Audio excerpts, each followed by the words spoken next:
Hello, I'm Larry Arnn, president of Hillsdale College, and I'm honored to welcome you to the Indian Treaty Room in the Eisenhower Executive Office Building, part of the White House complex. President Trump wishes to celebrate the 250th anniversary of the Declaration of Independence next year with an open heart. The college is honored because it loves the Declaration of Independence. Our oldest building was dedicated on the 4th of July in 1853. Then the president of the college at that time, who became known to Abraham Lincoln, gave a speech in which he said, "Freedom and learning go together, and ignorance and slavery go together." One of the things we must do to commemorate anything, commemorate just means to remember together. First, we have to know the thing. And we can't remember it very well if we don't know it very well. And so part of the purpose of this series of lectures is to remember. President Trump does this in part, I think. I don't speak for him. But the word again is important to him. He has a famous slogan that I will not repeat here, but everybody knows what it is. And it ends with the word again. He wants to do something again. Something already been done. He wants to see it happen again. This places him somewhere near the politics of Abraham Lincoln, I think. George Washington did something for the first time, extremely honorable, including the defense of the Declaration of Independence on battlefields. Abraham Lincoln comes along later, and he wants to restore all of that. He took the view that that was a very hard thing to do, but it wasn't a new thing to do. It was something that we should remember and commemorate.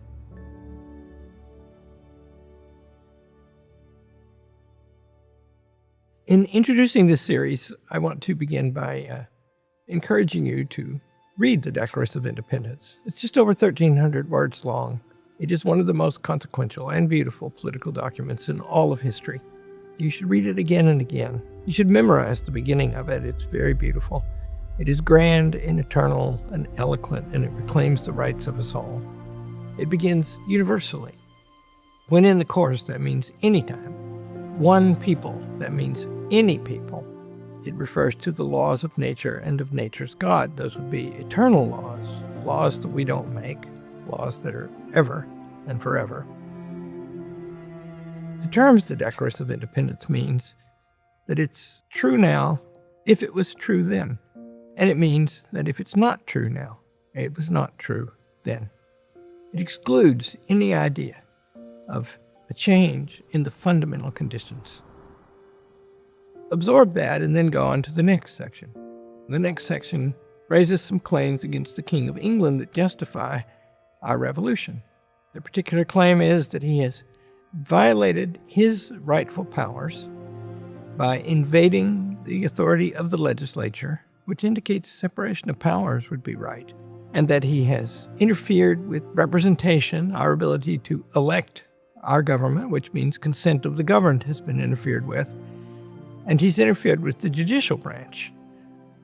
Separation of powers, consent of the governed, representation.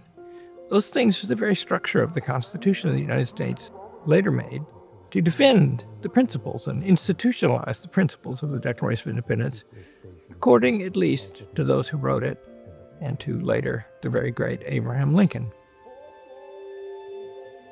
If you learn those things, it's a sort of guide to the understanding of American politics. After the charges against the king comes a particular, also very beautiful, final section that becomes so particular it is confined at the end to the actual people in the room voting to approve the Declaration of Independence. We mutually pledge to each other our lives, our fortunes, and our sacred honor. It starts out with all eternity, and it ends up with those people and that room and everything they have pledged to this eternal cause. It becomes the American cause, the cause of our people, formed under principles of all people by a resolution they made unto death to defend it. That, I think, is the foundation stone of America right there. In the course of the American Revolution, in April of 1775, in 2 villages in Massachusetts. A bunch of people, first about 70, then maybe 3,500, were called out to fire the shot heard round the world. Several hundred British regulars were coming down the road to seize an arms depot and, you might say, assert the might of the British Empire. And they gathered to stop them. And they did. They were organized to do that. Somehow it wasn't just individuals rising up. They had already bound together to cooperate. It's a very stirring story. And we have the marvelous Bill McClay, a colleague of mine, a historian, tremendous teacher. He's one of our best. He's written many books. He fell in love in history a long time ago after a classical education. And I commend one of his books in particular to you. I think the best one-volume history of the United States ever written is called Land of Hope. Listen to him and enjoy and think about your liberties and their structure and the Declaration of Independence. This first lecture is about that shot heard around the world. It was April 19th, 1775, and Bill McClay will tell us about it.